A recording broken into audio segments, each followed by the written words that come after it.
42 రోజులు అంటే ఆ కేవలం 42 రోజుల్లోనే ఏకంగా $3,16,000 డే ట్రేడింగ్ ద్వారా ఒక సాధారణ కుటుంబం కోల్పోయింది.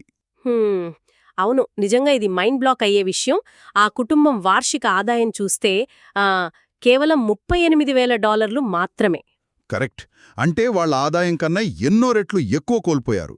కానీ ఆ ఈ ఆర్థిక వినాశనం అక్కడితో ముగిసిపోలేదు.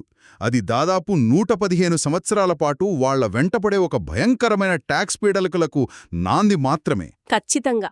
ఈరోజు మన ఈ లోతైన విశ్లేషణలో ఆ డే ట్రేడింగ్ వెనుక అసలు ఏం జరిగింది, పన్ను చట్టాలు ఒక సామాన్యుడి మెడకు ఎలా చుట్టుకుంటాయి అనేది మాట్లాడుకుందాం.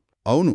అలాగే ఫైనాన్షియల్ అడ్వైజర్లు ఇచ్చే ఒక సాంకేతికంగా సరైన సలహా ఆచరణలో ఎంత ప్రాణాంతకంగా మారుతుందో కూడా విడమరిచి చూద్దాం. అన్నింటికంటే ముఖ్యంగా ఒక వాస్తవ ఉదంతాన్ని తీసుకుని డబ్బుకి మరియు మానసిక ఆరోగ్యానికి మధ్య ఉన్న అత్యంత ప్రమాదకరమైన సంబంధాన్ని విశ్లేషిద్దాం. కరెక్ట్. అసలు ఒక మధ్యతరగతి కుటుంబం చేతికి ఇంత పెద్ద మొత్తం ఎలా వచ్చింది, అది ఎలా ఆవిరైపోయిందో ముందుగా చూద్దాం. వాళ్లకొక వారసత్వ రిటైర్మెంట్ అకౌంట్ అంటే ఇన్హెరిటెడ్ ఐఆర్ఏ ద్వారా ఈ డబ్బు వచ్చింది కదా. అవును. ఆ డబ్బు రావడంతోనే మొదటి పొరపాటు జరిగింది. ఆ వారసత్వ రిటైర్మెంట్ ఫండ్స్ నుండి డబ్బును బయటకు తీసినప్పుడు ఆ మొత్తం వారి ఆ సంవత్సరపు సాధారణ ఆదాయంగా మారిపోతుంది. ఓ అంటే వాళ్ళు ఆ డబ్బును వాడకముందే అకౌంట్ నుండి బయటికి తీసినందుకు భారీగా పన్ను కట్టాల్సొచ్చిందనమాట. అవును. ఆ పన్నులు పోను మిగిలిన మొత్తాన్ని తీసుకుని ఆ భర్త ఒక ఆన్లైన్ బ్రోకరేజ్ అకౌంట్ తెరిచాడు. ఇంట్లో కొత్త బిడ్డ రాబోతున్న సమయంలో డే ట్రేడింగ్ చేయడం మొదలుపెట్టాడు. అది కూడా కేవలం 6 వారాల్లో. ఆ 6 వారాల ట్రేడింగ్లోనే ఆ డబ్బంతా పూర్తిగా తుడిచిపెట్టుకుపోయింది. ఇక్కడ ఒక పెద్ద ప్రశ్న వస్తోంది గదా. సాధారణంగా ఏదైనా వ్యాపారం పెడితే మెల్లిగా నష్టపోతారు. నిజమే. కాని డే ట్రేడింగ్లో అలా జరగదు కదా. అదే ఇంత వేగంగా ఆమ్, కేవలం 6 వారాల్లో అంత పెద్ద మొత్తం ఎలా మాయమైపోతుంది? అసలక్కడ ఏం జరుగుతుందంటారు? ఏంటంటే డే ట్రేడింగ్లోకి దిగే సామాన్యుడు తను మార్కెట్తో పోరాడుతున్నాననుకుంటాడు. కాని అక్కడ వాళ్ళు వాల్ స్ట్రీట్లోని అత్యాధునిక ఆల్గరిథమ్స్తో, హై ఫ్రీక్వెన్సీ ట్రేడింగ్ బాట్స్తో పోటీపడుతున్నారు. అవును. ఆ సూపర్ కంప్యూటర్లు ఒక సెకండ్లో లక్షలావంతు సమయంలో డేటాను ప్రాసెస్ చేసి ట్రేడ్స్ చేస్తాయి కదా. ఖచ్చితంగా. సామాన్య ట్రేడర్లు బై మరియు సెల్ ఆర్డర్స్ పెట్టినప్పుడుండే చిన్న గ్యాప్ ఉంటుంది కదా, అంటే బిడ్ ఆస్క్ స్ప్రెడ్ ద్వారా ఈ బాట్స్ చిన్న చిన్న లాభాలను లాగేసుకుంటాయి. దీనికి తోడు ఎమోషన్స్ కూడా ఉంటాయి. అవును. ఒక ట్రేడ్ నష్టపోగానే ఆ నష్టాన్ని వెంటనే పూడ్చుకోవాలనే ఆరాటంతో రివెంజ్ ట్రేడింగ్ చేస్తారు. అదే మార్కెట్ వోలటానిటీ, లివరేజ్ వాడకం మరియు ఈ హై స్పీడ్ ఆల్గరిథమ్స్ ఇవన్నీ కలిపి 6 వారాల్లో కాదు, కొన్నిసార్లు 6 రోజుల్లోనే డబ్బులు హరించేస్తాయి. అంటే డే ట్రేడింగ్ అనేది పెట్టుబడి పెట్టడం కాదు, ఎలాంటి ఆయుధాలు లేకుండా ఒక యుద్ధభూమిలోకి వెళ్లడం లాంటిదనమాట. కరెక్ట్. గణాంకాల ప్రకారం డే ట్రేడింగ్ చేసేవారిలో 80% పైగా నష్టపోవడానికి అసలు కారణం కూడా ఇదే. సరే, ఆ 3 లక్షలకు పైగా డాలర్లు అలా మార్కెట్లో ఆవిరైపోయాయి. కానీ పీడకల ఎక్కడే ట్యాక్స్ రిటర్న్స్ రూపంలో మొదలైంది. అవును. వాళ్ళు ఆ భారీ నష్టాన్ని చూపించి పన్నులు తగ్గించుకుందామని చూసినప్పుడు ఒక విచిత్రమైన చట్టం ఎదురైంది. అదే ఆ $3,000 క్యాపిటల్ లాస్ లిమిట్. అంటే వాళ్లకున్న ఆ 3 లక్షల పైచిలుకు నష్టాన్ని ఒకేసారి రద్దు చేసుకోవడం కుదరదు కదా. కుదరదు. సంవత్సరానికి కేవలం $3,000 మాత్రమే తమ సాధారణ ఆదాయం నుండి తగ్గించుకోవచ్చు. ఆ లెక్కన చూస్తే ఆ నష్టం మొత్తం క్లియర్ అవ్వడానికి ఏకంగా 115 సంవత్సరాలు పడుతుంది. ఇది ఎలా ఉందంటే ఒక చిన్న టీ స్పూన్ తీసుకుని సముద్రాన్ని తోడటం లాంటిది కాదా. అవును. వినడానికి చాలా ఘోరంగా ఉంది కదా. అసలు పన్ను చట్టాలు ఇంత కఠినంగా ఎందుకుంటాయి? ఎవరైనా మార్కెట్లో లక్షల డాలర్లు లాభం పొందితే ప్రభుత్వం ఎలాంటి పరిమితులు లేకుండా పన్ను వసూలు చేస్తుంది కదా. అవును, చేస్తుంది. మరి అదే మార్కెట్లో నష్టపోతే కేవలం $3,000 పరిమితి విధించడం డబుల్ స్టాండర్డ్ కాదా? పైకి చూస్తే ఖచ్చితంగా డబుల్ స్టాండర్డ్ లాగానే అనిపిస్తుంది. కానీ దీని వెనుక ఒక లాజిక్ ఉంది. ఆ లాజిక్ ఏంటో కాస్త వివరిస్తారా? తప్పకుండా. ఇది అర్థం చేసుకోవాలి అంటే ఆర్డినరీ ఇన్కమ్కి మరియు క్యాపిటల్ గెయిన్స్కి ఉన్న తేడాను చూడాలి. ఆర్డినరీ ఇన్కమ్ అంటే మనం కష్టపడి పనిచేస్తే వచ్చే జీతం. అవును. క్యాపిటల్ గెయిన్స్ లేదా లాసెస్ అంటే పెట్టుబడుల ద్వారా వచ్చే లాభనష్టాలు. ఒకవేళ ఈ $3,000 పరిమితి లేకపోతే ఏమవుతుందో ఒకసారి ఆలోచిస్తే ఆ, ఏమవుతుంది, బహుశా పెద్దవాళ్ళు దీన్ని వాడుకుంటారేమో. కరెక్ట్. కోట్లాది రూపాయల జీతం తీసుకునే సంపన్నులు మార్కెట్లో కావాలనే కొన్ని పెట్టుబడులను నష్టాల్లో అమ్మి ఆ పేపర్ లాస్ను చూపించి జీతం మీద పన్ను కట్టకుండా తప్పించుకుంటారు. ఓ, అలాంటప్పుడు అది దేశ ఆర్థిక వ్యవస్థకే పెద్ద దెబ్బగదా. అవును. ఆ ట్యాక్స్ షెల్టర్ల ద్వారా సంపన్నులు పన్ను ఎగవేతకు పాల్పడకుండా ఆపడానికే ఈ పరిమితిని తీసుకువచ్చారు. కాని ఇక్కడ విషాదమేంటంటే ఈ పరిమితిని ద్రవ్యోల్బణానికి అనుగుణంగా ఎప్పుడూ పెంచలేదు. అంటే ఏ పన్ను ఎగవేతను ఆపడానికి దీన్ని డిజైన్ చేశారో ఆ ఉద్దేశం పక్కకు పోయి ఇప్పుడు ఒక సామాన్య కుటుంబం తమ నిజమైన నష్టాన్ని పూడ్చుకోలేక ఈ ఉచ్చులో చిక్కుకుపోయిందన్నమాట. ఖచ్చితంగా అదే జరిగింది. దీన్ని బట్టి చూస్తే ఆ వ్యవస్థ అనేది సంపన్నుల ఎగవేతలను ఆపడానికి ఒక గోడ కడితే ఆ కుటుంబం వెళ్లి ఆ గోడకి బలంగా గుద్దుకున్నట్లుందే. అవును. ఇప్పుడు ఆ 115 సంవత్సరాల పాటు ఎదురుచూడటం అసాధ్యం కాబట్టి వాళ్ళు ఒక ట్యాక్స్ అకౌంటెంట్ని కలిశారు. ఆ నష్టాన్ని ఎలాగైనా త్వరగా వాడుకుని పన్నుభారం తగ్గించుకోవాలనేది వాళ్ళ ఆలోచన.